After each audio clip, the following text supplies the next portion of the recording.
Hi friends, welcome back to my channel. So today I am back with a new video on how to judge the strength of a planet, or uh, how to know which planet is causing trouble in your life. So before jumping into the topic, let me repeat the lines which my Guruji always says, that is, God is there with you all the time. Just look at him and he will be there for you. Yes, God is there for you even though you don't have any birth details.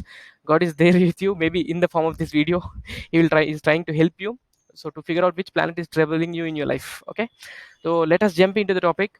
So how to commonly I get a questions like, my Saturn is in third house in D1 chart, and it is in seventh house in D9 chart. What is the effect of it? So I don't understand. So what to say, because uh, see always don't be in a consumption that one planet or one placement of a planet will decide your entire life or any area of your life, because it should be left to the judgment of the astrologer based on his personal or professional experience, we can say. So based on the professional experience and judgment of an astrologer, he will decide what is the flow of your birth chart. So I will cover this in another video, how to see the flow of the birth chart. But in this video, let us confine. So when you don't have birth details, or when you don't know how that planet is behaving in your chart or in your life, so here I'm going to share two techniques. So by that you can judge how that planet, whether it is in low dignity, or whether it is in moderate dignity, or whether it is in high dignity.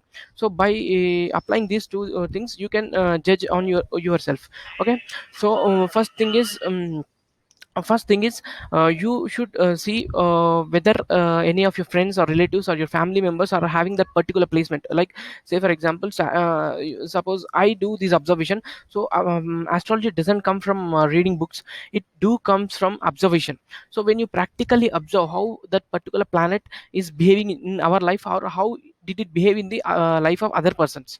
So I do observe generally. So if at all, if your friend is having Saturn is in his seventh house, so just see his married life, so how Saturn is behaving in his married life. So suppose for example, if you see Venus in seventh house to your friend or your any of your relatives, so just observe how Venus is acting in his life, and whether Venus Mahadasha is giving him a marriage, good marriage or bad marriage. So that you need to do a practical observation of it. So first thing needs to be done is observe the same particular placement of a planet in particular house in other people's life, so that when before so that you can judge how it is acting in your life. And the second thing is, it is very important. The second thing or second technique is very important. You just try to understand it, what I'm saying. So definitely, if you understand this, you can practically apply it in your life, and you can also apply it in other person's life, and explain them what is the problem. So the second technique is how you are behaving with the traits of that planet in your life. Okay, let me repeat.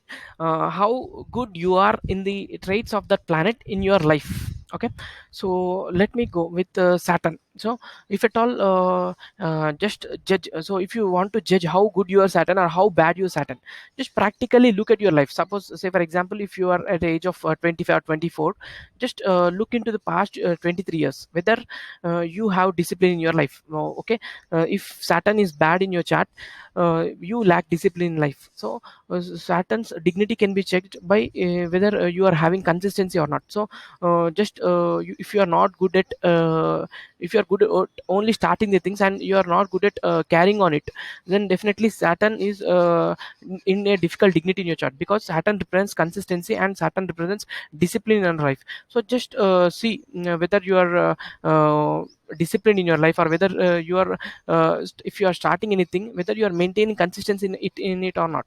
So by that you can judge whether Saturn is giving me a good results or a bad results. Like, you can judge based on like higher dignity or medium dignity or lower dignity, just by observing the traits of Saturn. What are the traits of Saturn? Discipline, consistency, and not speaking lies. Your ability to not speak to lies is also defined by Saturn. So it is also judged on the basis of Saturn.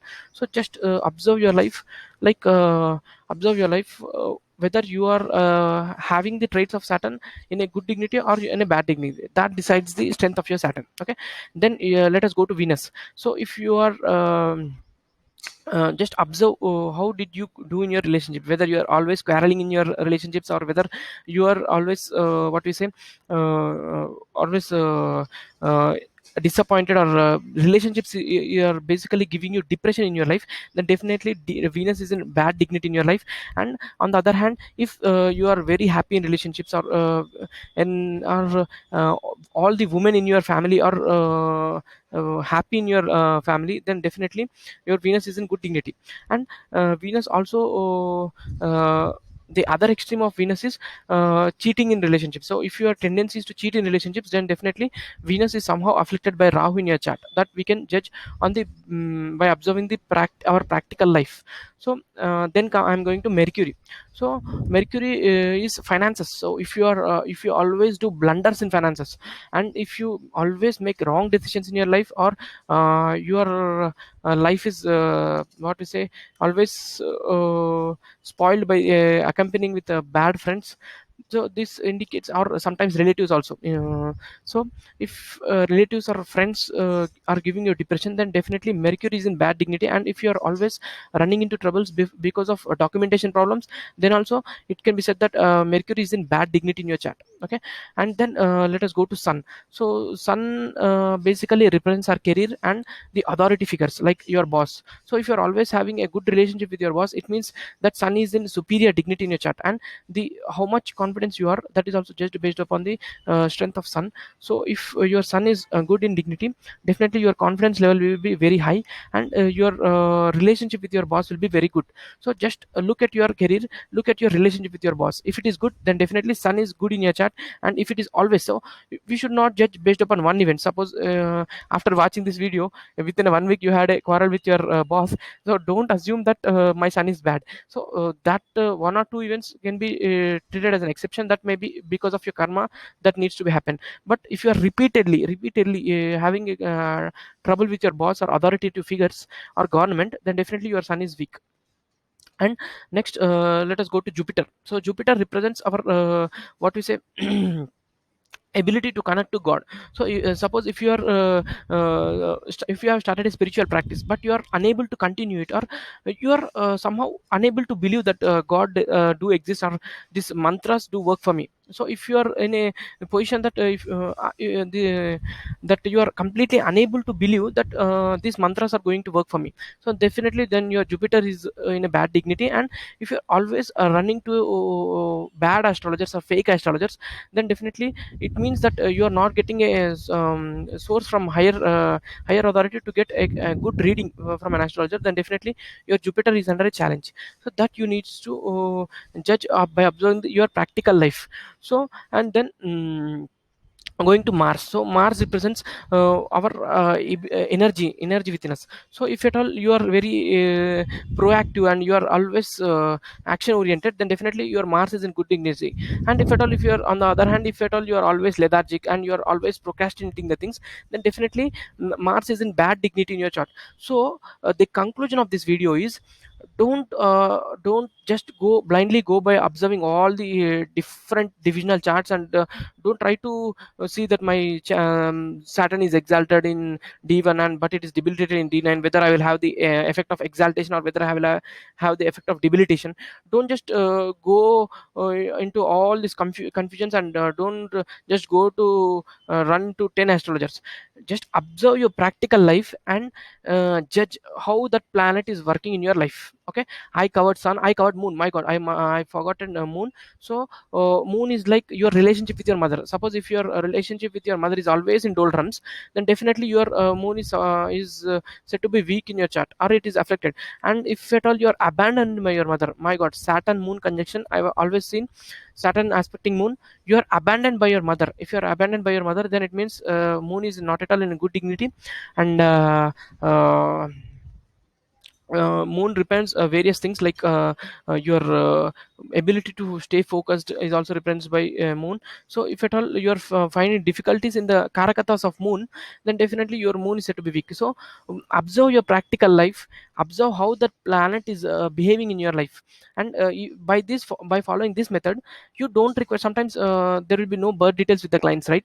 So you don't require birth details or a birth chart also.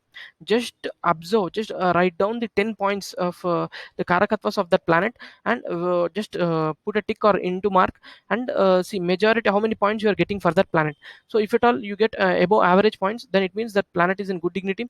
And if you are getting below average, it means it is in very bad dignity. So by analyzing our practical lives, we can know how that planet, particular planet is working in our life, and we can plan our remedies accordingly. So here, um, just observe practical, what I taught is a practical astrology. Observe how that traits of that particular planet is there in, is acting in your life, plan remedies accordingly, and have a happy and prosperous life, which ultimately comes from Jupiter, which represents spiritual life. So the ultimate source of happiness is definitely maintaining a spiritual life. Along with your material life, parallelly maintain your spiritual life, then your life will be definitely super happy and prosperous. Thank you so much, guys. If you like my efforts to put this video in front of you, and if you want me to make more videos, definitely you can comment in the comment section. And if you like this video, please do hit the like button, and please do subscribe to my channel. Thank you so much. Bye bye.